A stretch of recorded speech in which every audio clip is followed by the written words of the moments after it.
మీ ఎలాంటి వ్యాపార ప్రకటనలకైనా వెంటనే మా ఛానల్ సంప్రదించండి. ప్రస్తుతం మనతో పాటు ప్రముఖ ఆధ్యాత్మికవేత్త, astrologer, professor doctor Mullapudi Satyanarayana Murthy గారు ఉన్నారు. గురువుగారితో మాట్లాడేద్దాం. నమస్కారం గురువు. నమస్కారం మణికంఠ గారు. గురుగారు, డిసెంబర్ మాసం విశేషంగా తులారాశి వాళ్ళ పరిస్థితి ఏ విధంగా ఉంటుంది? సంవత్సరం చివరిలోకి వచ్చాం మనం. సంవత్సరం చివరిలో ఎలాంటి ఫలితాలు వీళ్ళు ఎక్స్పెక్ట్ చేయొచ్చు అంటారు? తులారాశి వారికి గురుబలం అధికంగా ఉంది. డిసెంబర్ 5వ తేదీ వరకు మనకి గురుడు కర్కాటక రాశిలో కేంద్రంలో ఉన్న కారణంగా హార్ట్ అటాక్లు ఇలాంటి ప్రాబ్లమ్స్తో బాధపడుతున్నటువంటి వాళ్ళు కూడా బతికేసి బట్టగట్టారు. ఏ చిన్న చిన్న స్టంట్లో యాంజియోగ్రామ్లో వేసుకొని బతికి బయటపడ్డారు. అలాగే ఎప్పుడు కూడా గుళ్ళు గోపురాల చుట్టూ తిరిగేటటువంటి తులారాశి వారు ఈ మధ్య నవంబర్ నెలలో, అక్టోబర్ నెలకు ముందు అంతా కూడా పబ్బులు తిరిగేవాళ్ళు. పబ్బులు ఫ్రెండ్స్ అంతవరకు మొదటి నుంచి. ఇప్పుడు కోర్టుల చుట్టూ తిరుగుతారు. అంటే వీళ్ళంతా కూడా తులారాశి వాళ్ళకి కోర్టుల్లో కొన్ని కేసులు పెండింగ్లో ఉన్నాయి. సివిల్ కేసులే. వాళ్ళ తండ్రులు చేసిన తప్పుల వల్ల వీళ్ళ ఆస్తులన్నీ చిక్కుకుపోయి లోజర్స్ వీళ్ళే పాపం. వీళ్ళేదో అక్రమంగా తులారాశి వాళ్ళు అవతరాల మీద కేసులు వేశారని కాదు. ఆ కేసుల్లో కోసం వీళ్ళ ఆస్తి వీళ్ళకి ఇవ్వడానికి బిల్డప్ జడ్జి అనమాట. వీళ్ళది 12 ఎకరాల నేల వీళ్ళది. వీళ్ళు వెళ్ళి మాదని ప్రూవ్ చేసుకోవాలి. బోకర్ గారి చేతిలో పెట్టి దానికి జడ్జి అన్ని ప్రూఫ్లు ఇవ్వాలి. లాయర్ ఏమో వీళ్ళ ఫలం కాదని చెప్పేసి వాదించాలని చెప్పేసి డిఫెన్స్ వాళ్ళు రివర్స్ చేయాలని ఇలా ఈ పోరాటాలతో పిచ్చెక్కుతుంది. అందువల్ల మంచి అనుభవం అనేటటువంటిది తులారాశి వారికి ఈ నెలలో వస్తుంది.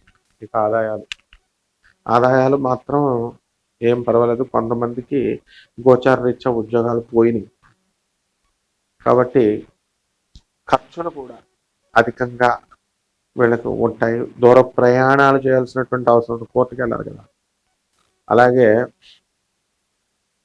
ఈ రాశి వారికి అందరికీ కూడా మనకి విద్యార్థులు తీసుకున్నప్పుడు చదువులు బాగా చదువుతారు, మంచి మార్కులు పాస్ అవ్వడము ఇవన్నీ కూడా జరుగుతాయి.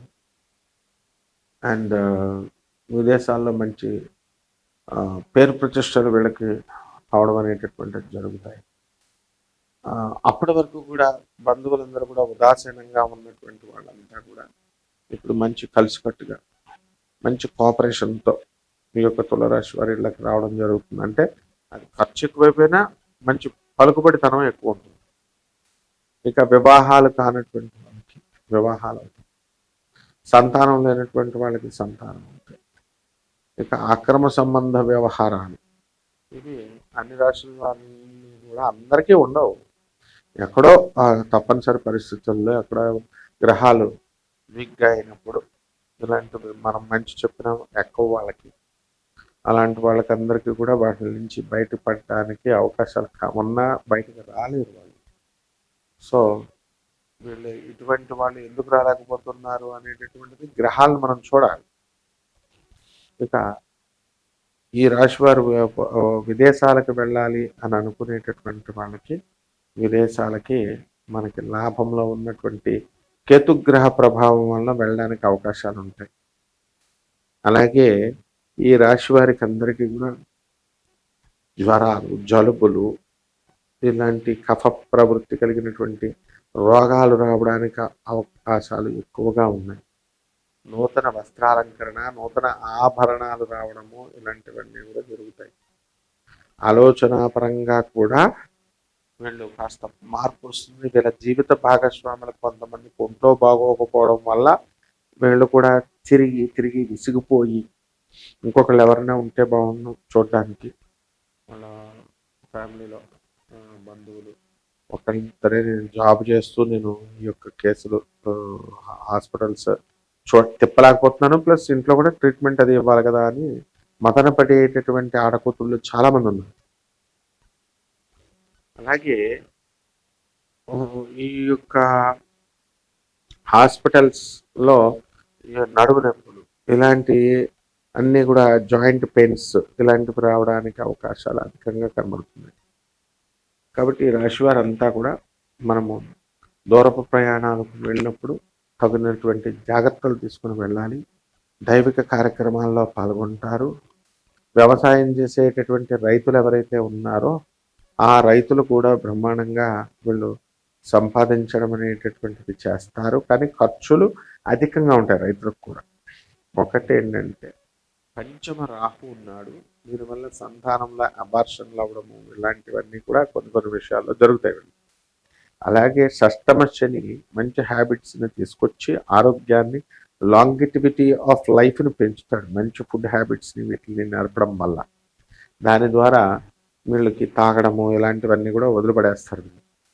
ఇక బిజినెస్ల దగ్గరకు వచ్చేసరికి వైన్ షాపులు, మటన్ షాపులు, పౌల్ట్రీలు ఇలాంటివన్నీ కూడా పెట్టి బాగుపడతారు. అండ్ హాస్టల్స్, బిల్డింగ్స్, బిల్డర్స్, కాఫీ మేస్తర్లు, చిన్న చితక ఉద్యోగాల దగ్గర నుంచి పెద్ద పెద్ద వ్యాపారాల దాకా కూడా బ్రహ్మాండంగా పనిచేస్తాయి. అయితే ఎలక్ట్రికల్ షాపులు, మరి అర్థింగ్ పెట్టేవాళ్ళు, పెయింటింగ్ పెట్టేటటువంటి వాళ్ళు వీళ్ళందరూ కూడా సాధిస్తారు. వీళ్ళు మంచిగా డబ్బు అది సంపాదిస్తారు. ఇక సినిమా హీరోలు, సినిమా హీరోయిన్లు, ఈ తులారాశి వాళ్ళు ఎవరున్నారో వాళ్ళు జాక్పాట్ కొట్టడానికి అవకాశం ఉంది. అలాగే రాజకీయ నాయకులకు కూడా వీళ్ళకి పదవులు రావడానికి కూడా చాలా అవకాశాలు ఎక్కువగా ఉన్నాయి.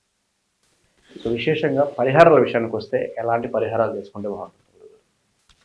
ఈ యొక్క తులారాశి వారికి మనకి పంచమంలో రాహు ఉన్నాడు కాబట్టి పిల్లల నుంచి చాలా ఇబ్బందులు పడుతున్నారు వీళ్ళు. పిల్లల ఖర్చులు, వాళ్ళు వీళ్ళని ఎదిరించడాలు, వీళ్ళకి వెనకపోవడాలు ఇలా చేస్తున్నారు. కాబట్టి రాహు జపం చేసుకోవాలా, రాహు స్తోత్రాలు చదువుకోవాలా. రాహుకి కిలోంపావు మినుముల్ని ఆవు పేడ రంగు ఉన్నటువంటి వస్తువుల్ని ఇచ్చి పేద బ్రాహ్మణికి శనివారం నాడు ఉదయం 8 గంటలకి దానం చేసుకోవాలి. అలాగే దశమహావిద్యల్లో ఒకటైనటువంటి బగళాముఖి అమ్మవారి యొక్క హోమాన్ని వీళ్ళు ఇళ్లలో చేసుకోవడం ద్వారా కూడా చాలా బ్రహ్మాండంగా ఉంటుంది. అంతేకాదు శనివారము కూడా మనము రావి చెట్టుకి కొంచెం బెల్లం నివేదన చేసి ఆ శివాలయంలో శివుడికి కనుక అభిషేకం చేసిన, లేదా ఆ శివుడికి మనము తైలపుతో శనీశ్వరుడికి అభిషేకం చేసిన సరిపోతుంది. అలాగే మేడి చెట్టుని తీసుకోగా ఆ మేడి చెట్టుకి వీళ్ళు నీళ్లు పోయాలి. రావి చెట్టుకు నీళ్లు పోయాలి. ఆ మేడి చెట్టు చుట్టూ ఓం దత్తాత్రేయాయ నమః అంటూ మేడి చెట్టు చుట్టూ 108 ప్రదక్షిణాలు గురువారం నాడు చేయాలి. అలాగే ఆ గురు చరిత్ర అనేటటువంటి దాన్ని వీళ్ళు పారాయణ చేయాలి. ఆ విధంగా పారాయణ అంటే ఏదో మామూలుగా చదువుకుంటూ వెళ్ళిపోవడం, ఏదో మనసెట్లో పెట్టడం కాదు. మనస్సు, శరీరము, ఆత్మ 3 ఒక లైన్ మీదకి తీసుకొచ్చి చదివినప్పుడు మాత్రమే ఫలితం వస్తుంది. అప్పుడు ఫలితం రాకపోతే అసలు సమస్య లేదనమాట. కాబట్టి ఏదనుకుంటే అది వీళ్ళు బ్రహ్మాండంగా సాధించగలుగుతారు. కాబట్టి ఈ రకమైన పరిహారాలు చేసుకుంటే సరిపోతుంది. ఓవరాల్గా తులారాశి వాళ్ళ పరిస్థితి డిసెంబర్ మాసం ఏ విధంగా ఉండబోతుందో చాలా బాగా వివరించారు. ధన్యవాదాలు. ధన్యవాదాలు.